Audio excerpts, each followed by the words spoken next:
So I'm sure you approach every job seriously, but in the case of a movie like Zero Dark 30, it's so personal for so many people.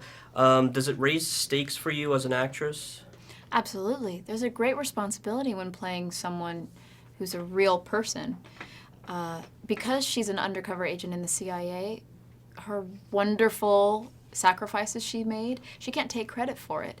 And in a way, making this movie for me is like thanking her. It's like going, okay, I want to give you credit and thank you for everything you did.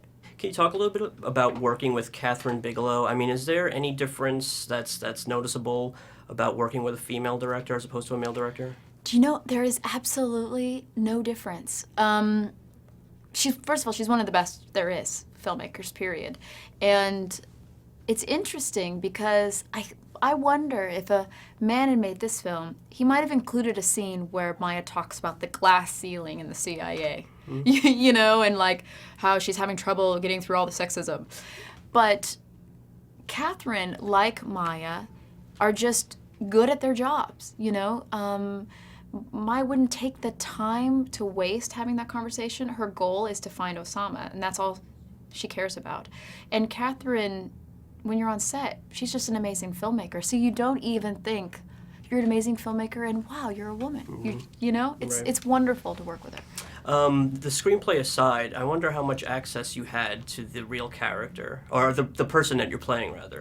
Well, she's undercover, so if I were to have met her or like being able to like call her up and have lunch with her, it would have put her job in danger. We were very lucky because our screenwriter started out as an investigative journalist, and for me, that was a great resource because I found a lot about the character through that. I also then read a lot of books, you know, of knowledge that she would have been prepared in, and I did speak to people who had knowledge of that kind of thing. But it was a 3-month training process before I started filming. You know, of course, the award season is going to be gearing up, and you're going to be in the thick of it as is the movie. You just went through it last year. Are you ready to tackle it again? I mean, how do you get through all that madness? It was fun. Like, you know, I brought my grandma to the Oscars. We had the best. She told me, she said it was like, just to look at her face, she said it was the best day of her life. That to me, it was a really special moment. So yeah, for me, it's like that's like the icing on the cake, though. I've always wanted to be an actor. I've worked really hard and really long. I'm not 17 years old, and I feel like it's been only a year and a half that my movies have been out in the movie theater, and it's been really wonderful. This is all I could have asked for. So that kind of stuff, like bringing my grandma to the Oscars and doing all that, that's just like beyond anything I could ever hope for, but of course it's wonderful. Can you, I mean, is it possible to even contemplate these last 2 years? No. How, I mean, you're in a movie a month at this point, I think. It's been documented. I mean, what has it been like? It's just been really amazing. I started out in this business because I am a film fan.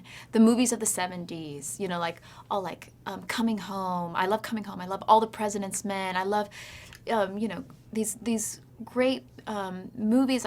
And to be able to now be a part of it and work with these filmmakers that I admire, I'm that person before I'm the actor. And I think I always go into every role. That's why someone asked me, why do you end up in these movies that are doing well? And I think it's because I am like such a kind of geek. I'm such a nerd, like, oh, Kathryn Bigelow, you know, that I will hunt someone down. Next, it's Michael Haneke. I have to work with him. We're going to make that happen. I mean, that's where I start from.